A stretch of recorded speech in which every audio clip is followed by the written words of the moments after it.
tracking untuk pergerakan siklon tropis Cempaka yang termonitor mulai sejak tanggal 27 November di wilayah selatan Pulau Jawa.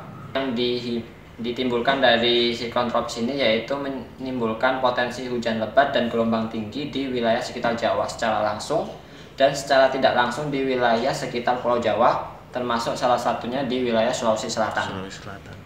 Jadi Sulawesi Selatan itu ya, potensi hujan lebatnya di wilayah Sulawesi Selatan itu berada di wilayah Sulawesi Selatan bagian barat dan wilayah Sulawesi Selatan bagian utara.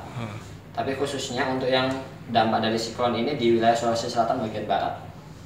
Tapi hujan lebat di wilayah Sulawesi Selatan bagian utara juga terpantau ada. Dipengaruhi dengan ini, Mas. Yang lebih dipengaruhinya yang di Sulawesi Selatan bagian baratnya. Hebat yang berada di laut selatan, di laut Jawa bagian selatan